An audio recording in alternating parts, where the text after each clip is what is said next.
We're checking out Kanda Kanda today on Danu on Fire right here in Gaul. It's a stunning place and I'm telling you, if you have the time, please drive up here. It's pure relaxation. Danu on Fire is made possible by our friends at LICC Jeans, not forgetting Quantum when it comes to great quality workout. Today we're going to be talking about food and everything that's fascinating by a person who is doing far too many interesting things. All this and more on Danu on Fire right here on High TV.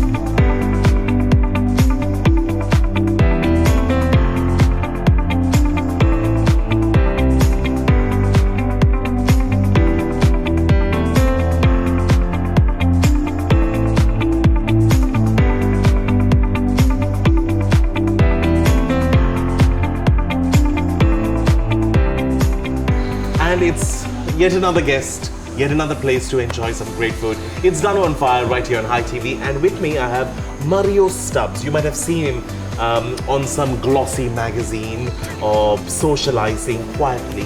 And I've always been quite curious to know what's with this name Stubbs. So let's start off with that. Mario Stubbs. Where does this Stubbs come from? Well, my dad. I figured. And it's a British name, right? It's a British name, that's right. So my dad is from England and my mom is Sri Lankan. Okay. And you're quite English in many ways than one. Am I? Yeah, well, your Facebook says so. Well, if you have to speak like that, yeah? Well, not my accent.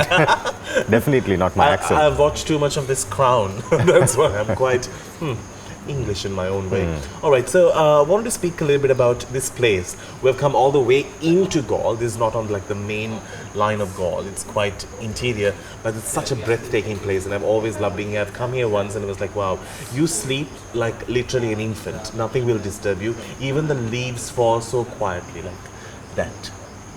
But the peacocks wake you up at 5 in the morning. Yes. Are they in heat by any chance? they always seem to be in heat. Yeah, they've just been howling all night long. I don't know who gave them the memo that I was here. So anyway, tell me about this place. So Kanda Kanda is just 15 minutes from the Habradua town, so which is... it didn't feel like it when you were coming here. or off the Pinadua exit. And how long is that from there? It's 15 minutes. It's all a lie. I promise you there was so much of traffic. But it's worth the drive. Oh, definitely. It's definitely worth. And it's a 12-acre property. Okay. It's a mix of tea estate, natural vegetation. We've got our own organic garden at the back, so we use most of the ingredients in our everyday cooking. So these things that I see, these garden flowers and all, are from here? Yes, they are. That's amazing. All right, so what do we have as our first? It's been covered nicely and brought. Well, it's a tuna tartar, and it's been infused with it's oak smoked. Oh, so that's what they were holding in. And yellowfin tuna is one of the most commonly found fish in the south, but in most European countries it's very rare. So we take it for granted, but most, foreigners who come here seem to enjoy it and love it. It's like having salmon. Like we enjoy smoked salmon in Sri Lanka. It's the smoked salmon of Europe. Yeah, it is. Brilliant. All right, let's dig in. Well, I would like you to, because this show is about food, so I can't be eating alone. Okay. You can do with some food. I could. Yeah, go ahead. Because I don't want to be the one who's trying it all alone. All right, so I wanted to ask you, now, Mario may look very, what can I say, well put together. And you might just think he's just one of those boys who might not have much to say. But actually, there's a huge cause behind why we wanted to speak to Mario today. It's also about a project that they do in Aurelia, and it's done by his mom and dad, where they have helped so many generations, communities to develop their lives. Why don't you give me an insight to it? So my parents started their charity 33 years ago, Okay. In the central province, and they mainly focus on children with disabilities, but now they've branched out into other areas as well, such as microfinance. They've gone into family rehabilitation. They work on the estates. But what was their driving force to get into all of this? And 33 years ago. Well, my dad came to Sri Lanka as a social worker with the VSO, Voluntary Service Organization, and my mum was specializing in disabilities as well. And they met in Norelia while on a certain project. It's like a true love story. Yes.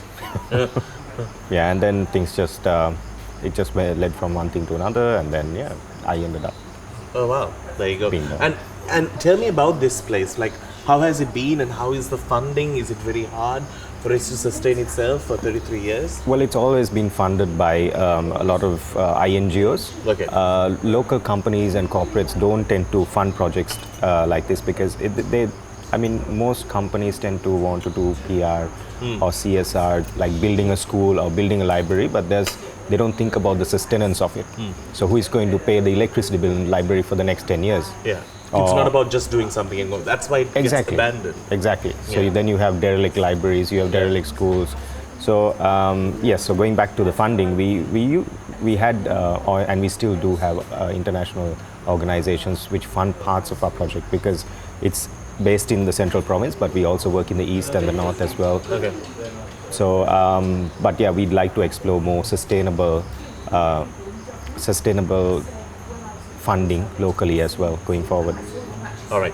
So I just wanted to speak about the serious part on the first segment. But we'll be talking about when it comes to food, what they're going to serve, and also the type of food that they serve here. They also work with collaborations with international chefs who will come down. They sort of have a curated meal. There's so much that happens here. And if you're in the frequent list here, you'll get a chance to come and experience all of this. And every single room has been personally designed, so you'll never get two rooms that look alike or the same view or the same ambience. It's always an experience walking into a room here. So we're going to get into a break, our first break. When we do come back on the other side, we're going to be dining outside to enjoy the nature and the howling peacocks. We'll see you after the break. Do stick around. It's Danu on Fire.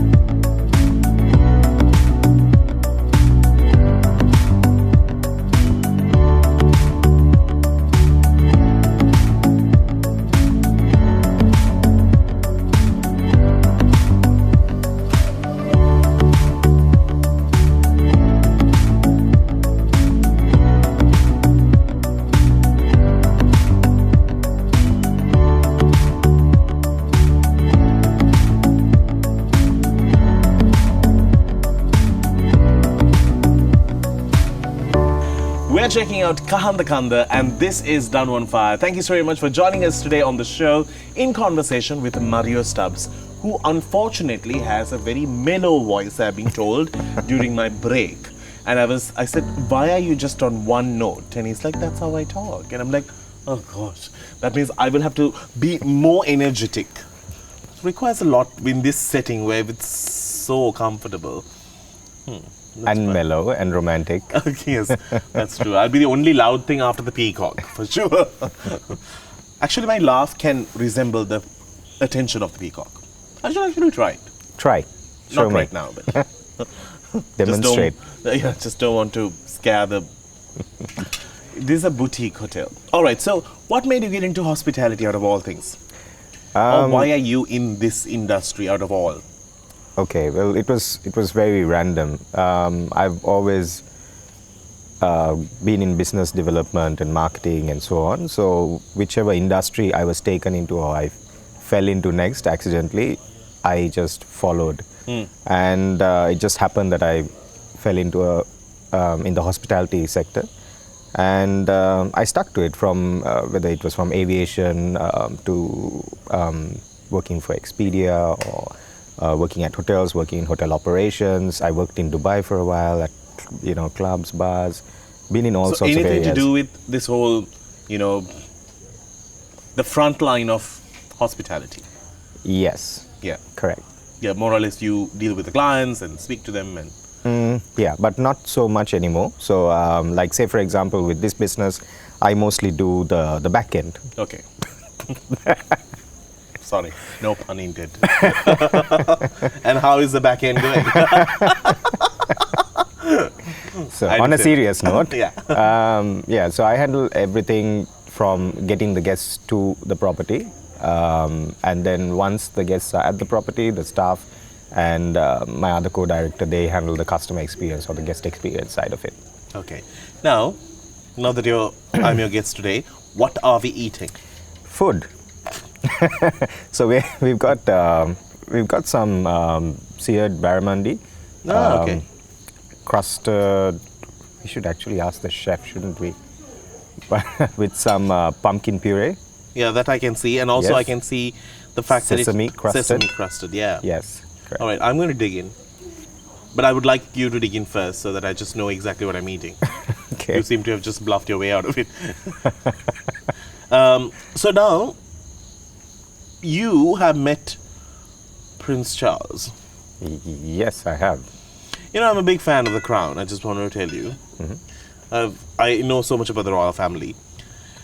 Tell me, how was it?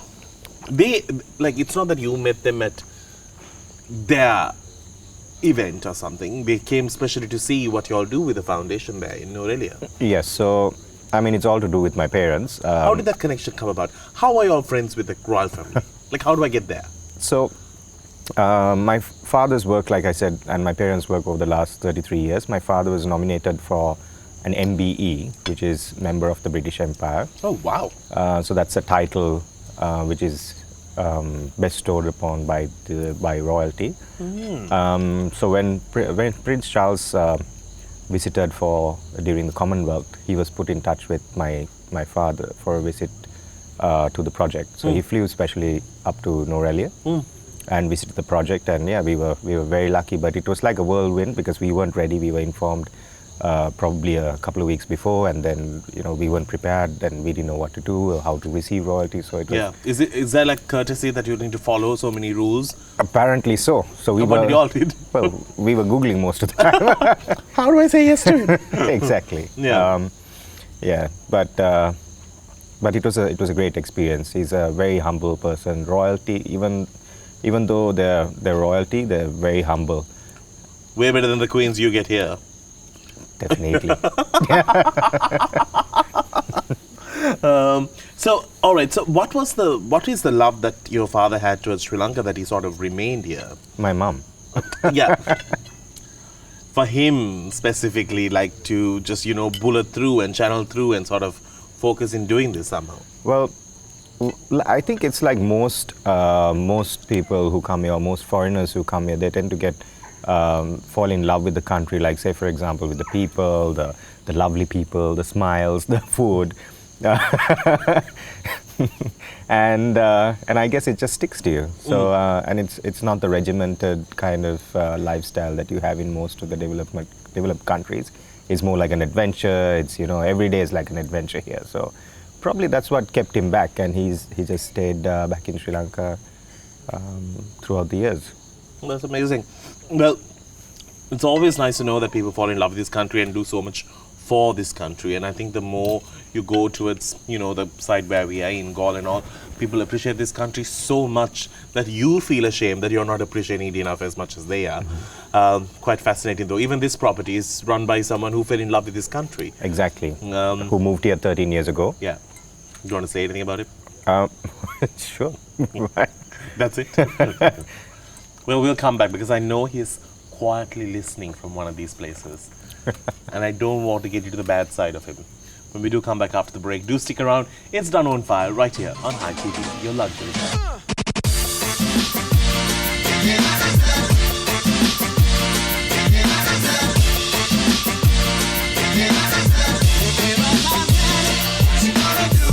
It's Danu on Fire, and this is my favorite segment. I always vote for the third one because that's when I get to eat something sweet. Just so it'll go with my, calorie counts for the day. Just to pile it up before I lose it all by the time I wake up in the morning. In conversation with the most silent man I've had on this show, I've decided that I will not speak to people who do not speak to me in return. See, this is all I've been getting as reaction. I've spoken more on this show than in any other show. Yes. Was that a question? No, I just wanted you to like add something to like. If I was given that, I would have added like another paragraph there. But it's fine. It's everyone is skilled. Should I ask you some questions then? No, that's fine. So now we spoke about your hotel career. We spoke about what you do in terms of your, what can I say, your social projects. I just want to know about your cooking skills. Can you even cook? I can. Really? Yes, I love to cook. Who are the people who have consumed your food? Good question. Most of my friends. And are they amongst the living?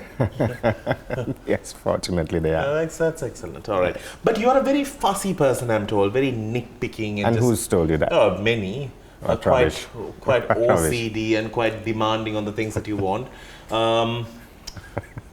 Quite high-handed. Rubbish.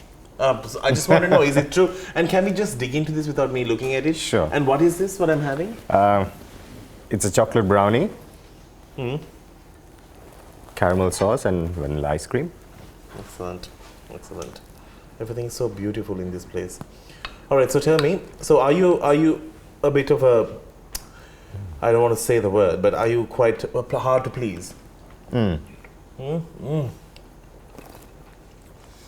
You don't know what you're giving me to eat. This is not brownie. What is it? It's date cake. Is it? Yes. Is it date cake? It's Unless brownie. you- It's not brownie. Unless you got yourself. No, it's not brownie. Wow, okay. It's date cake. Correct, right? Yeah. I know. But it's yummy. That's all I want to know. All right. So tell me about your future plans in terms of getting your international connection sorted in promoting Sri Lanka.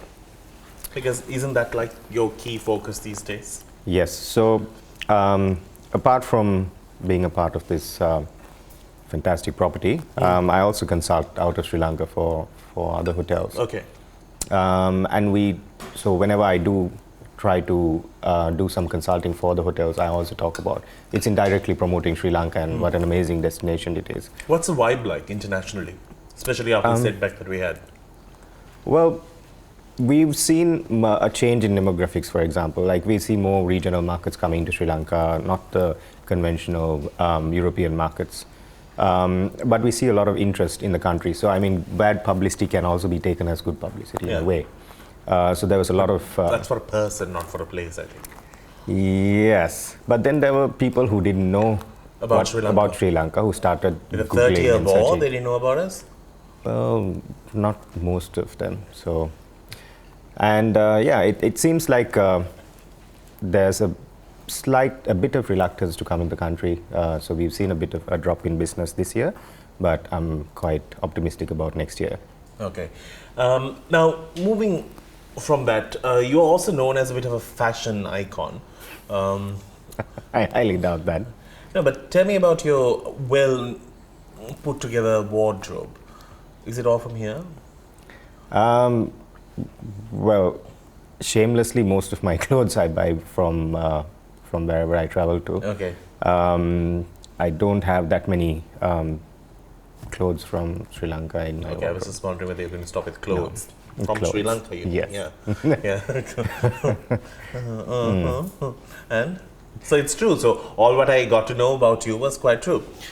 You have a good taste that is hard to please, quite fussy, and hard to please again. So it's quite true then. No, I'm very easy to please. I'm a very simple, down-to-earth kind of guy who... Just because you're short, it doesn't mean that you're actually down to earth. You're just on earth. That's about it. No, sorry. You didn't have a comeback, man, but it's fine. All right, now that we have spoken about Sri Lanka, tell me about what do you think about the prospects of we going forward in terms of this property or anything. Where do you think we are going wrong in terms of marketing this country? Well, we've always marketed certain destinations like the city or the beach or just at the beach and, just the massive hotels. Yeah. Now it's more about the experience, the culture, the people, the food. And Sri Lanka is such a small country and it's like an action-packed country with everything in it. You've got the mountains. You've got if you take the East Coast, you've got surfing. You've got amazing beaches, whale watching, kite surfing. I mean, you name it, Sri Lanka has it, except for skiing slopes, of course. But other than that, they've got nearly anything you can name. So, but in terms of promotion, like, so we have so many people who come and enjoy these hideaway hotels, like even this place. Like you have, like today you have like 7 rooms occupied in this very small, hand-picked hotel, where everything is so curated. But these are the things that do not get highlighted. But we do see the mass product that's like the big hotels, city hotels. Like you're like, oh, we don't have such a big audience today. But where do you think people are more inclined to today when they travel? well, I think people are more inclined towards properties like this because I mean, it's like you said earlier, it's very different. Each room is not identical. Each room has its own character. It's designed in a different way. So I think there are people who want to experience smaller properties now, not just stay in a hotel room, which should be, it could be a room in any country, for example. So these have like a story to say. Yeah, correct. Yeah. So the future, in your opinion, would be Sri Lanka to curate more places like this. Yes, especially areas like Galle, like boutique destinations, which can use more properties like this, more culture, like the Portuguese or the British or the Dutch architecture, etc. So on. Instead of just the conventional blocks of buildings which are just plumped on in the middle of nowhere. I'm not going to refer to any names though. Fine. I also want to continue the show without him, so it's better that we don't. All right, on that note, we need to wrap things up on the show. How have you enjoyed it?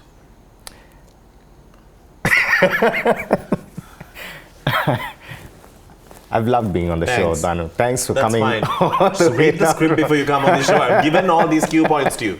But anyway, we need to wrap things up. But thank you so very much for your hospitality. And of course, the man himself who is standing there and sort of looking whether we have spoken great things about this hotel. You have to come and check out this property. It's absolutely amazing.